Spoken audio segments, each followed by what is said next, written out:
Welcome to the Mariontrainer podcast, where transformation meets tenacity.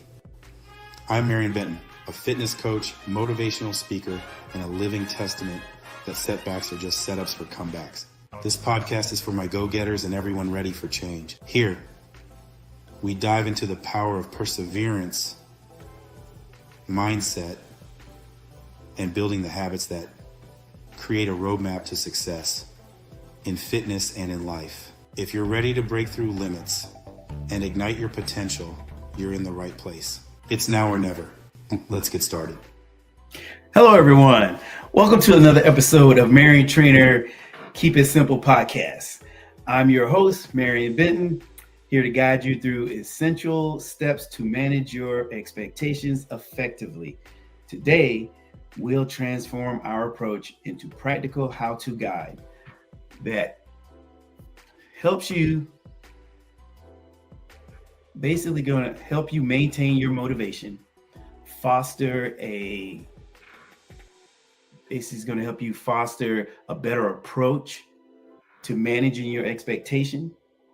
And we're going to show you, basically in this how-to guide, help you maintain motivation, foster continuous self-improvement. Managing expectations isn't just wise, it's necessary for sustainable success. So let's dive in and learn how to set realistic goals to keep you moving forward. And remember, if not you, then who? If not now, then when? All right. So first start off, what we're going to start off with is some of the basics of getting started with this. How to identify and set realistic expectations. Step 1. Assess your current situation. Begin by taking a thorough inventory of your current circumstances to evaluate your resources, like time and availability and personal and professional commitments. And understanding where you are right now helps you set the stage for what's achievable. In step 2, we want to define clear, realistic goals. And we start by using the SMART method. And the SMART method is a criteria to establish goals that are specific to measurable, achievable, relevant, and time-bound. For example, instead of a vaguely wanting to get fit, set a goal to walk 10,000 steps a day for the next 3 months. And that pretty much will help you get started also. And the other part of what we want to talk about is how to align your goals with your lifestyle. And that should not be taken lightly. Aligning your goals with your lifestyle, it depends on what your lifestyle is. You might be a person who, you work at night. You might be a person who just, trying to get your schedule together and figure out how do I get started and where do I get started at? So one of the things we want to talk about is match your goals. Again, match your goals with your lifestyle. Consider how your goals fit into your daily life. Ensure each goal respects your current limitations and stretches your capabilities without overwhelming you, because this balance is key to preventing burnout and discouragement. And that happens a lot with people. And another thing you're going to have to do is plan for challenges. That's just life. Anticipate potential obstacles, plan how to address them. Be proactive in your approach, which reduces the impact of setbacks and keeps you on track. And to give you an example, if you know you have a busy period coming up at work, adjust your goals to accommodate a more realistic schedule. And that sometimes can be, if you don't accommodate your schedule, that can sometimes get you all wound up and basically out of sorts. So we're going to say how to adjust the expectations to stay motivated. One of the things you can do is regular check-ins. Schedule regular assessments of your progress towards your goals. This might be weekly or monthly, depending on the goal. Use these check-ins to adjust your expectations based on based on what's been working and what hasn't. In step 6, we want to celebrate the small wins. Recognize and celebrate your progress, no matter how small. This reinforces positive behavior and keeps you motivated. And for instance, you've maintained your walking goal for a week straight. Well, treat yourself to a movie night, or another small reward, because that matters, and it basically gets you to that point where you're feeling good about your goal and head to the next step. And number 4, how to incorporate feedback and reflect. Seek feedback. Don't hesitate to ask for feedback from trusted friends, family, or colleagues. Sometimes an outside perspective can offer valuable insight into how you might adjust. Your expectations are more effective when you actually adjust them and check in with someone. And then the next step, we reflect and grow. Use your experiences and feedback to refine your approach. To continually remember, managing expectations is not about setting limits, but about fostering growth that is consistent. And that key word is being consistent. And when it's consistent, another thing, and sustainable. As we get closer, and I let you all know, and I pretty much share most of my experiences with you, and I'll continue to share them with you. You got to be consistent. That is like the number one thing. You got to be consistent.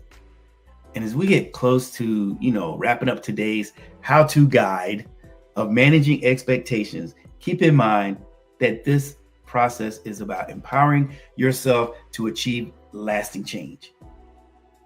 With each step, you're building a foundation for success that respects your reality and enhances capabilities. And we're going to get you to the point where we're going to have a call to action. And when you get to that point about, for a call to action, I'm going to encourage you to take these steps and start applying them today. Visit Mariontrainer.com for more resources. Check out our ebook, Me versus Me, for further guidance, and explore our course, onboard101.com/Mariontrainer, to support your journey. And remember, you guys know we're gonna pause for the cause, because what I want you guys to understand is trying to having how to manage your expectations and not put so much pressure on yourself. And don't give yourself unrealistic goals. Don't set yourself up for unrealistic goals, like saying stuff like, I want to lose 30 pounds next month. I want to lose 30 pounds in 2 months. Why don't you just aim for a half a pound a week, or maybe a pound a week? Or with your job, if you have a huge project, don't take on more than that project, because then you're putting all kind of pressures on yourself where you just start to feel overwhelmed, overworked, underpaid. Those are the things that probably put you in a mindset of discouragement. And we don't want that. Like I'm saying, here at Mariontrainer, we're trying to keep things simple for you. I want you to be able to absorb this in a small amount of time, but get so much knowledge, so you can feel like, this isn't bad. This isn't something I can do. I can actually come back and watch this again, because it didn't take a whole lot of time, but it gave me enough time to absorb it and basically put you in a situation where we all want to be in a situation where we succeed. Sometimes it doesn't happen the way we kind of play it out in our minds, but that doesn't mean you should give up.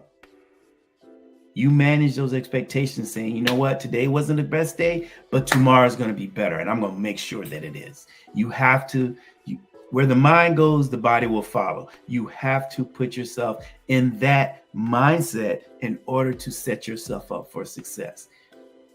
When you look at these photos behind me, I didn't get there overnight.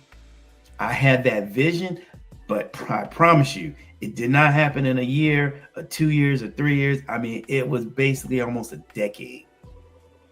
But I didn't stop because I did manage my expectations. My expectation was to be better than I was the year prior. And each time that I accomplished that, it made me want to keep going. And that is all I want for you all. And of course, you know what I say at the end of the day: if not you, then who? If not now, then when? Take control of our expectations and unlock our true potential step by step. I'm happy that you guys join me, because here at Mariontrainer, we try to keep it simple, but yet effective. You know, when managing your expectations, come back and listen to this and see the steps that it will take that'll make you feel a little better, so you don't have to run the risk of having anxiety, nervousness, or being depressed because you feel like you're not able to do it. You can do anything you put your mind to, but sometimes you hit a wall. Sometimes you stumble, and it's okay. We all do. We all have fell short, but that doesn't mean we give up. We keep trying. We keep forging ahead. We keep telling ourselves, you know, my time is coming. My time is right now. So let's get going. And at the end of the day, it's now or never. It's me versus me. You guys take care of yourselves, and most of all, take care of each other. Have a wonderful weekend. And let the week ahead be one that you plan for, be one that you're ready for. Whether it's a stumbling block or not, you are the best person you know. And I want you guys to have a wonderful, wonderful outlook on what the great things ahead have in store for you. Y'all take care, and most of all, again, take care of each other and go shoot for the moon. And if you fall short there, you'll land amongst the stars. Take care.